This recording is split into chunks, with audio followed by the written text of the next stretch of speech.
The Andrathi Galaxy died on a Tuesday. Kaelen Vross would remember that detail for the rest of her life, not because Tuesdays held any cosmic significance, but because the mundanity of it made the horror more unbearable. People had gone to work that morning. Children had attended their learning centers. Her mother had complained about the weather on their homeworld of Thessar Prime, saying the artificial climate regulators were malfunctioning again. Then the sky began to burn. Kaelen had been aboard the research vessel Quantum Dawn, stationed at the far edge of the Andrathi Galaxy, studying subspace anomalies, the kind of boring routine work that kept a young astrophysicist employed, but rarely yielded anything interesting. Until that Tuesday, when every instrument on the ship went haywire simultaneously. "Captain, we're detecting massive energy discharges from the galactic core," her colleague Torin had announced, his voice steady despite the fear in his eyes. "Pattern suggests Harmonization Protocol initiation." The words had hung in the air like a death sentence. Harmonization, the collective's solution to conflict, the ultimate peace. Through the viewscreen, they watched as the core of their galaxy lit up with impossible brilliance. The collective's harmony engines, devices so powerful they could rewrite the fundamental forces of physics, began their work. Star by star, system by system, the Andrathi Galaxy was being systematically extinguished. It wasn't an explosion. That would have been too quick, too merciful. Instead, each star simply stopped. Nuclear fusion ceased. Gravity wells collapsed. Planets fell into frozen darkness. And every living thing died in the cold and the silence that followed. Kaelen had tried to contact Thessar Prime. She got 3 words through. "Mom, I love," before the signal vanished into static. 40 billion souls lived on Thessar Prime. By the time her message reached them, they were already dead. The Quantum Dawn should have died too. The harmonization wave spread at faster than light speeds, reality itself bending to the collective's will. But the anomaly they'd been studying, a quantum flux point no one fully understood, chose that moment to activate. Space folded. Time stuttered. Kaelen felt herself torn apart and reassembled across dimensions she had no names for. When she opened her eyes, the Quantum Dawn was gone. Her crewmates were gone. She floated in an escape pod at the edge of what used to be her galaxy, watching the last embers of starlight fade into the void. 10,000 trillion stars, extinguished in 6 hours. 300 billion civilizations, erased from existence. For peace. The pod's AI informed her that the nearest inhabited system was in the Meridian Galaxy, 4 months away at maximum jump speed. It also informed her that her chances of survival were 12%. The pod's life support was damaged, food supplies were minimal, and she was completely, absolutely alone. Kaelen didn't care about the odds. She had something the collective didn't know existed. Proof. Before the harmonization, her research team had been analyzing ancient data crystals recovered from a dead civilization, a race that had vanished mysteriously 5,000 years ago. The crystals contained records the collective had tried to erase, records of the previous harmonizations, records of the lies. She clutched the crystal in her hand as the pod jumped into hyperspace, leaving behind the graveyard of her entire galaxy. The crystal was cool against her palm, humming with data that could shatter the foundation of universal peace. Or get her killed. Probably both. 4 months became 6. Kaelen stretched the pod's resources beyond their limits, surviving on recycled water and nutrient paste that tasted like regret. She spent every waking hour studying the data crystals, piecing together a conspiracy so vast it made her galaxy's death feel like a small footnote. The collective, formerly known as the Harmonious Collective for Universal Peace, had been established 12,000 years ago after the Great Schism, a series of wars that had nearly destroyed half the known universe. Trillions had died. Entire galactic clusters had been ravaged. When the dust settled, the surviving civilizations came together and swore, never again. Thus was born the Collective, an organization granted absolute authority to prevent conflict. Their methods were extreme, but, as the official histories claimed, necessary. When diplomacy failed and war seemed inevitable, the Collective would invoke the Harmonization Protocol. Better to sacrifice one galaxy than lose the universe to chaos. 10 galaxies had been harmonized in the past 12 millennia. Each time, the Collective presented evidence of brewing conflicts so severe that total galactic sterilization was the only solution. Each time, the universe mourned, built monuments, and moved on, secure in the knowledge that such sacrifices preserved the greater peace. But the data crystals told a different story. The civilization that created them, the Kalthari, had been scientists and historians. They'd survived the first harmonization by sheer luck, having established a hidden research station outside their galaxy. For 3,000 years, they'd watched and documented, gathering evidence the collective never knew existed. What they discovered was chilling. Every conflict that led to a harmonization had been manufactured. The collective didn't prevent wars. They created them. It was elegant, really. The collective would identify a galaxy showing signs of advanced development, civilizations achieving post-scarcity economics, developing independent faster-than-light travel, questioning the collective's authority.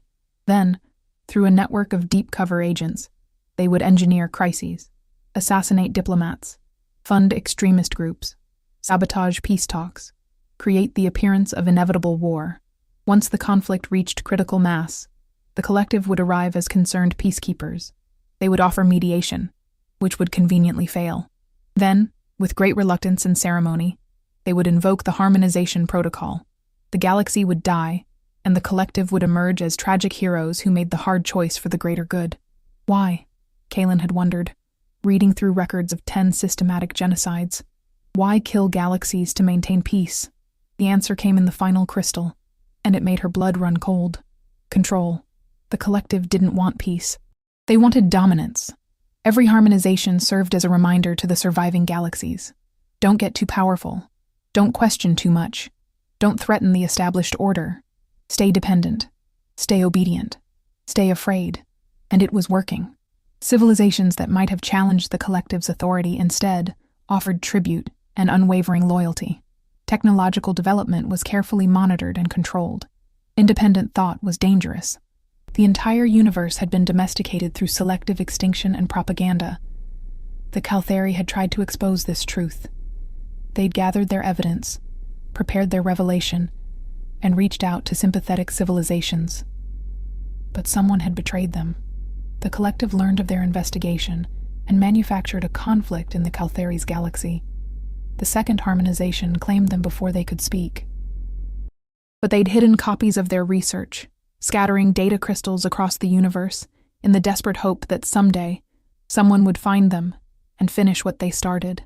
Kaelen had found 3 of those crystals, 3 fragments of truth in a universe built on lies, and now she was going to burn that universe down. The pod emerged from hyperspace at the edge of the Meridian Galaxy, alarms blaring as life support finally gave out. Kaelen managed to send a distress signal before losing consciousness, her body shutting down from malnutrition and oxygen deprivation. She woke up 3 days later in a medical facility on the trade station Nexus Point. A kindly nurse, some kind of crystalline being whose species Kaelen didn't recognize, explained that she'd been found drifting and brought in by a salvage crew. They'd identified her as Andrathi, and assumed she was a refugee who'd escaped before the harmonization. "You're lucky," the nurse said, her voice chiming like bells. "So few made it out. The collective has established refugee centers across 3 galaxies. You'll be taken care of." Kaelen said nothing. She wasn't a refugee. She was a witness, and she was about to become a revolutionary. The Meridian Galaxy was everything the Andrathi Galaxy had been. Vibrant, diverse, alive. Hundreds of civilizations coexisted in relative harmony, trading goods and ideas across the vast stellar expanse. On Nexus Point alone, Kaelen encountered 17 different species, each with their own culture, language, and perspective. She also encountered something she hadn't expected: worship of the collective. Everywhere she looked, there were shrines and monuments dedicated to the Harmonious Collective. Schools taught children about the necessity of harmonization. News broadcasts praised the collective's wisdom and sacrifice. Even casual conversation was peppered with phrases like, "for the greater harmony," and "better one than all." The propaganda was total and absolute. Kaelen spent 2 weeks recovering and planning. She studied the political landscape, identified key figures who might be sympathetic to her message, and prepared her evidence. The data crystals were too important to risk losing, so she made encrypted copies and distributed them through anonymous channels across the galaxy's communication networks. Then she did something that would change the universe forever. She went public. Kaelen arranged a meeting with Taryn Wolf, a prominent investigative journalist, known for challenging official narratives. Wolf was a human from Earth, one of the younger civilizations in the galactic community, and she had a reputation for fearless reporting. They met in a private room at a dingy bar on the lower levels of Nexus Point. Kaelen placed the data crystal on the table between them. "What I'm about to show you will shatter everything you believe about the collective," Kaelen said. "Before we go further, you need to understand. This information will make you a target. The collective will deny everything. They'll discredit you, threaten you, possibly kill you. Are you willing to risk that?" Wolf leaned back, studying Kaelen with sharp gray eyes. "I've been investigating the collective for 5 years. Something about their narrative never added up. Too neat, too perfect. But I could never find proof. If you have what you claim to have, then yes, I'm willing to risk everything." Kaelen activated the crystal. For the next 6 hours, they reviewed the evidence. Historical records of manufactured conflicts, financial trails linking collective agents to terrorist organizations, communications between collective leadership discussing which galaxies to target next, testimony from Caltheri researchers documenting the systematic nature of the genocide. And most damning of all, records showing that the conflict in the Andrathi Galaxy had been entirely fabricated. There had been no brewing war, no diplomatic failures, no threat to universal peace. The Andrathi had been targeted because their scientists, Kaelen's own research team, had begun asking too many questions about quantum anomalies that might allow faster-than-light communication outside collective monitoring. They'd been killed for the crime of curiosity. When the presentation ended, Wolf sat in silence for a long moment. Then she looked at Kaelen with something like awe and terror.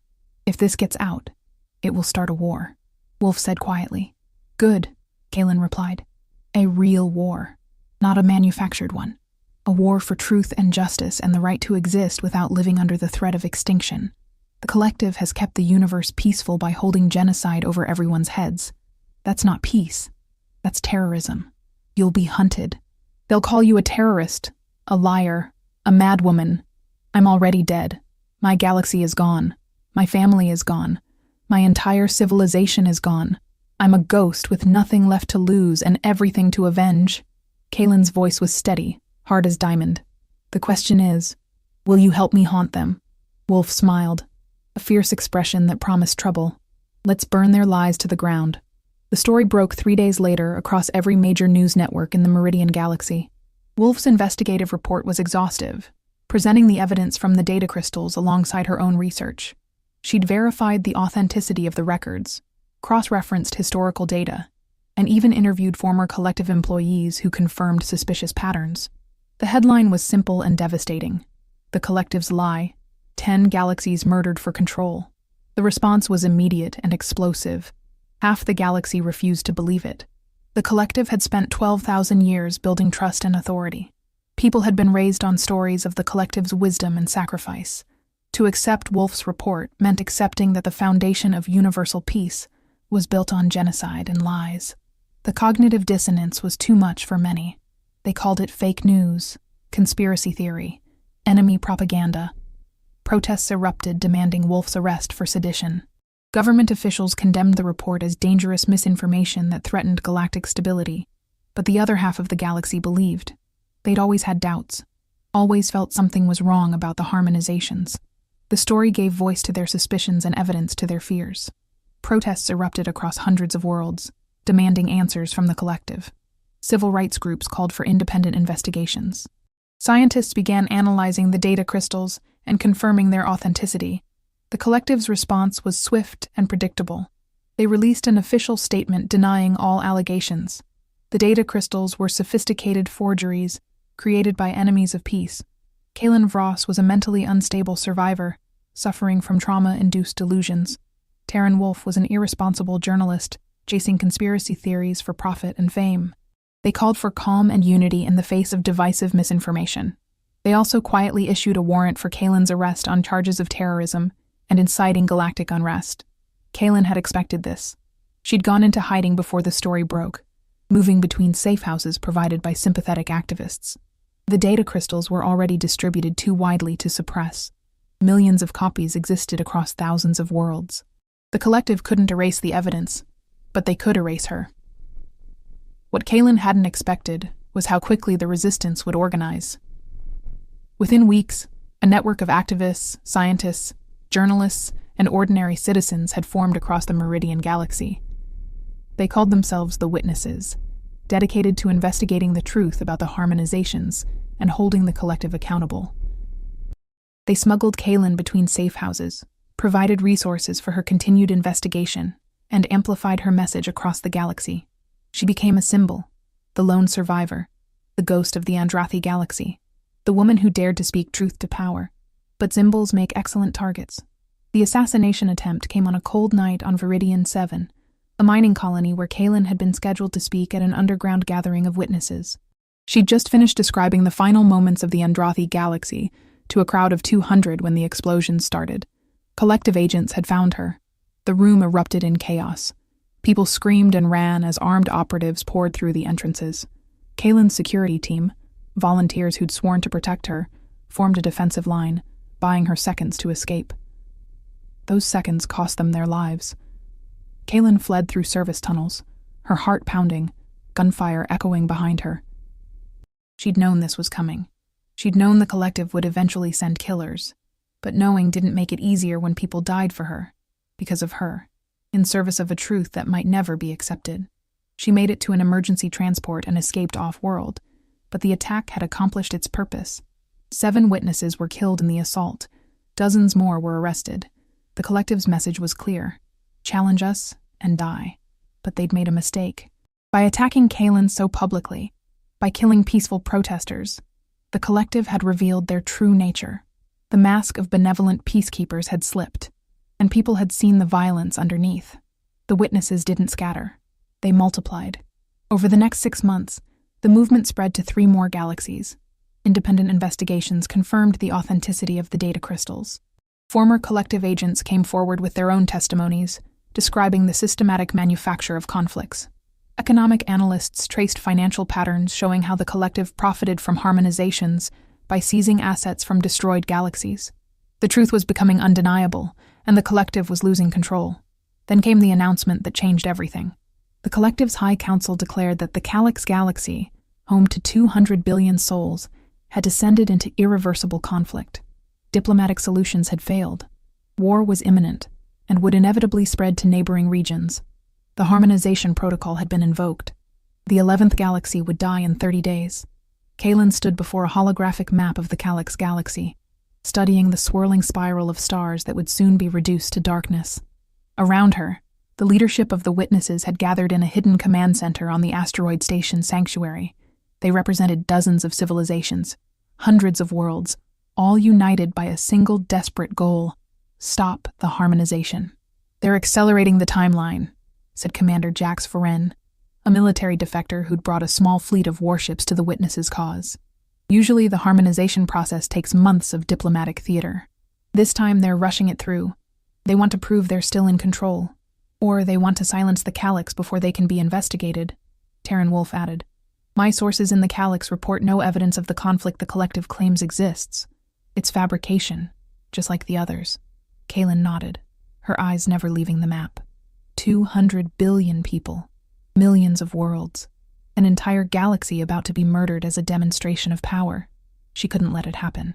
"We have 3 options," Kaelen said, her voice carrying the authority of someone who'd lost everything and gained purpose from the ashes. "First, diplomatic intervention. We present our evidence to the Galactic Assembly and demand they block the harmonization." "They won't," Wolf said flatly. "The collective controls the Assembly. Most delegates are either believers or too afraid to oppose them." "Second option, military intervention. Commander Voren, can we physically stop the Harmony engines?" Voren's expression was grim. "The engines are protected by the collective's full fleet. We have maybe 30 warships. They have thousands. We'd be obliterated before we got close." "Which brings us to option 3, Kaelen said. "We turn their weapon against them." Silence fell over the room. "Explain," Voren said carefully. Kaelen pulled up technical specifications of the Harmony engines, data she'd extracted from the ancient crystals. The engines work by creating a cascading dimensional collapse that spreads across galactic spacetime. They're powered by quantum singularities that can be remotely detonated. The collective keeps the activation codes classified, but the Caltheri researchers theorized that the codes could be accessed through the engine's maintenance networks. "You want to hack the Harmony engines," Wolf said, understanding dawning in her eyes. "Not just hack them, redirect them. The collective has one weakness. They believe they're invulnerable. Their security around the engines focuses on external threats. They never imagined someone would try to turn the engines against their own installations. "You want to harmonize the collective," Vorin said, his voice a mixture of awe and horror. "No," Kaelen said firmly. "I want to threaten too. We hack the engines, prove we can redirect them to target the collective's central command stations, and we force a standoff. Either they cancel the Galaxy harmonization and submit to independent investigation, or we destroy them the same way they've destroyed 10 galaxies." "That's insane," someone said. "That's justice," Kaelen replied.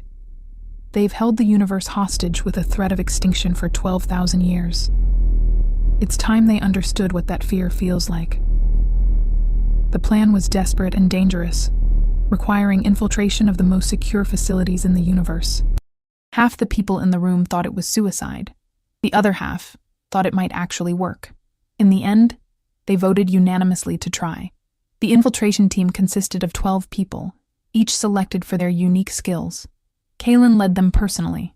This was her crusade, her responsibility, and she wouldn't ask others to take risks she wouldn't share.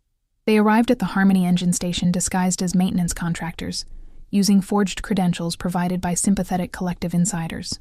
The station was a massive construct orbiting a neutron star, the engine itself a technological marvel that bent physics to its will. It was also a tomb in waiting, preparing to birth the death of a galaxy. Security was tight but predictable. The collective trusted their reputation for invincibility.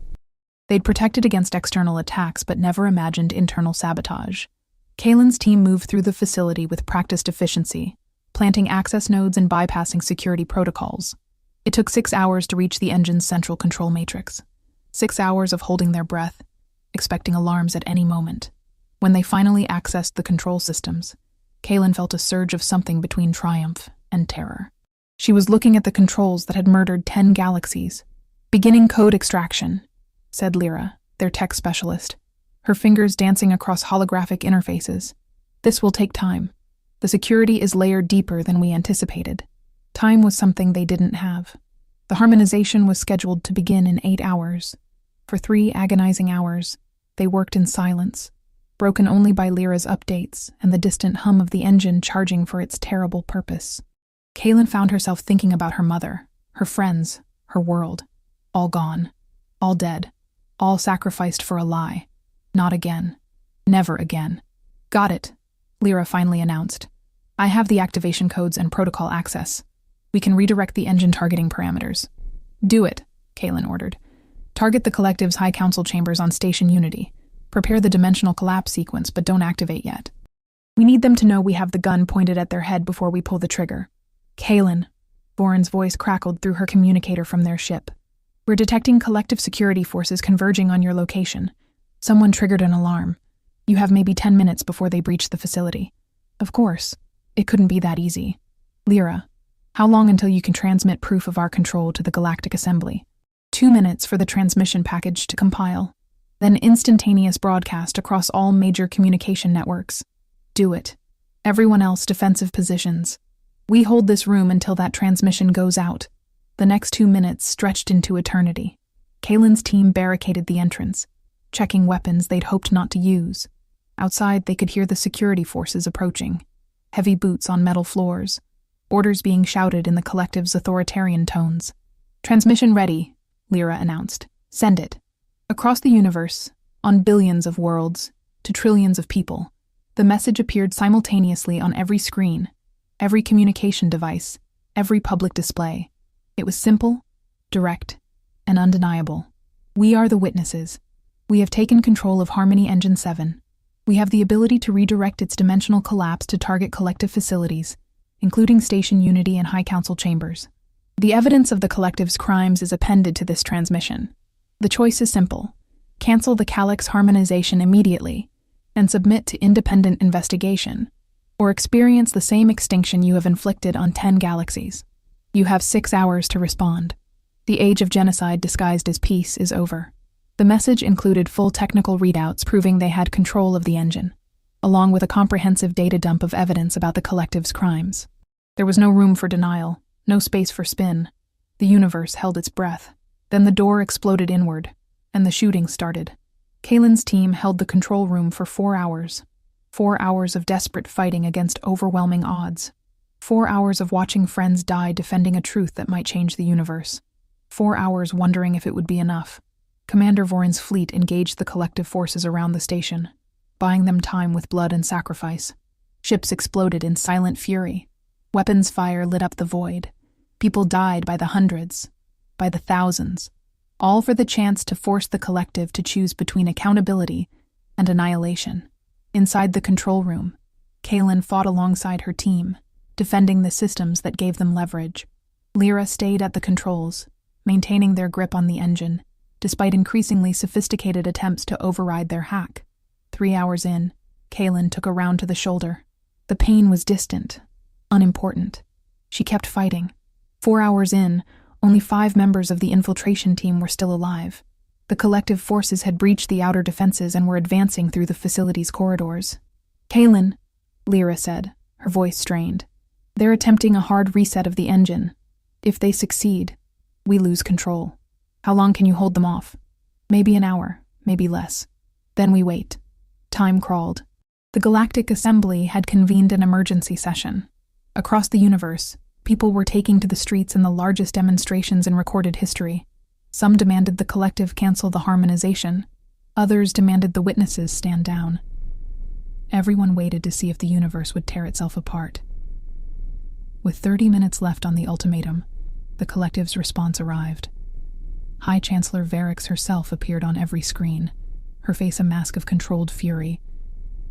She was an ancient being, her species long-lived and patient, and she'd led the collective for 3,000 years. "These terrorists do not represent justice," she declared. "They represent chaos. The Harmonization Protocol exists to preserve peace, to prevent the kind of conflict that nearly destroyed our universe 12,000 years ago. Yes, the cost is terrible, but it is necessary. We will not be blackmailed by criminals who would sacrifice universal stability for their misguided sense of righteousness. The Calyx harmonization will proceed as scheduled." The transmission ended.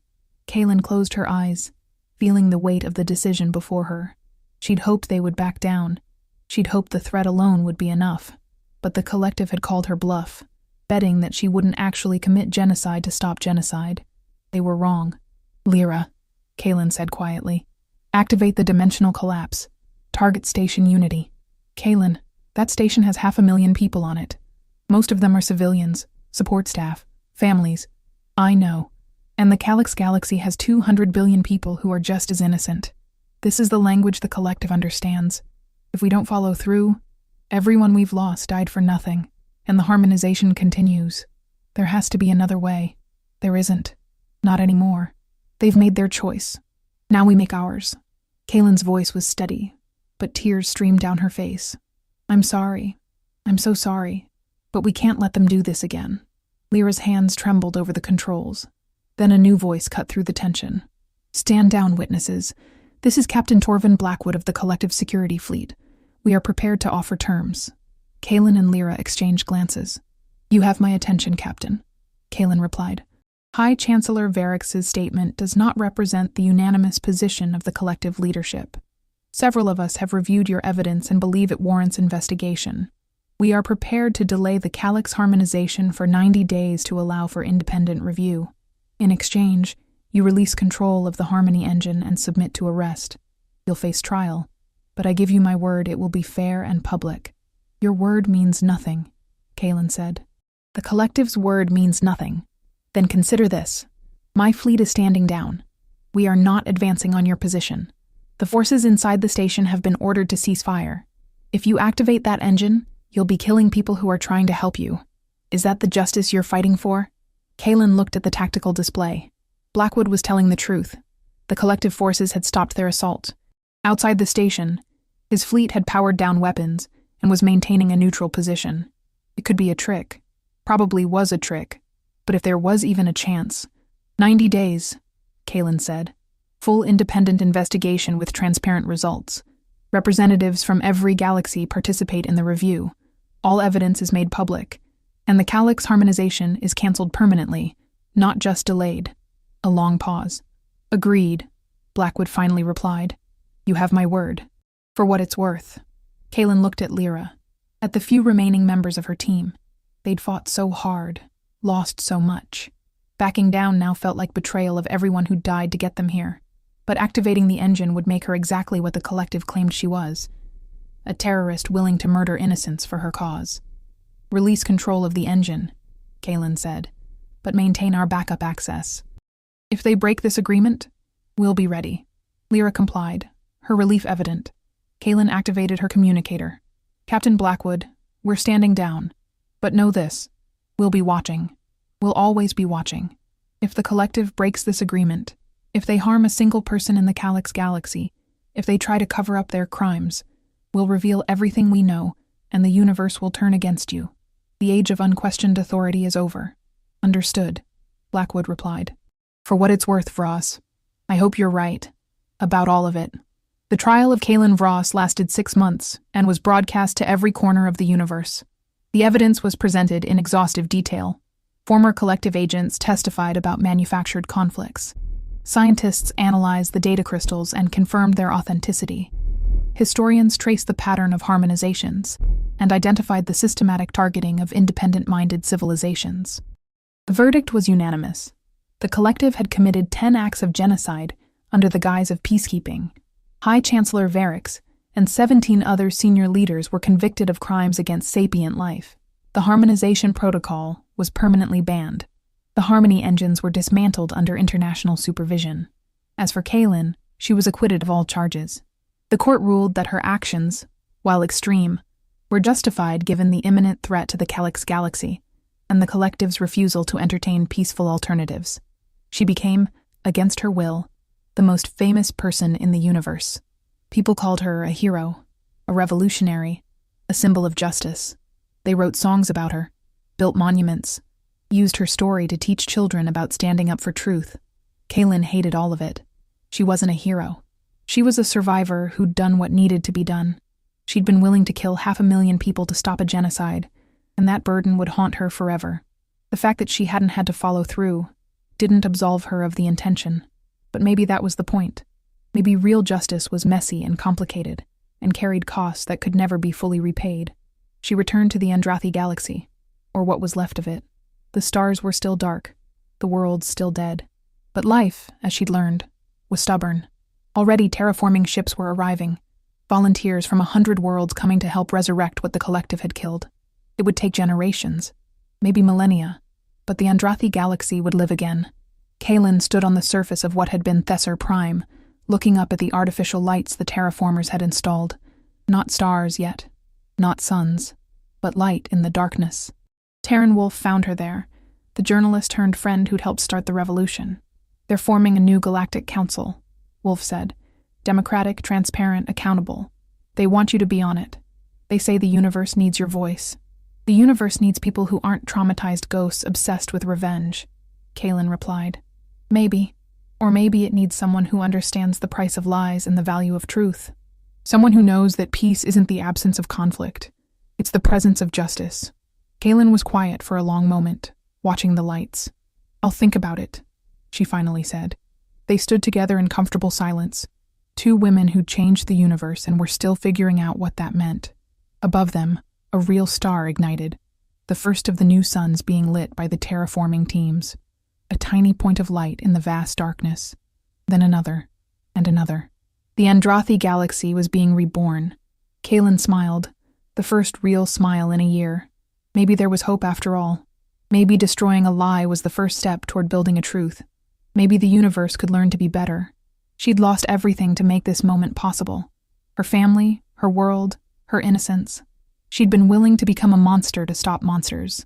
But looking at those new stars, feeling the warmth of hope on her face, she thought maybe, just maybe, it had been worth it. The age of false peace built on genocide was over. The age of real peace, earned through justice and accountability, was just beginning. And Kaelen Vross, the lone survivor who'd shown the universe its truth, would be there to help build it, one star at a time.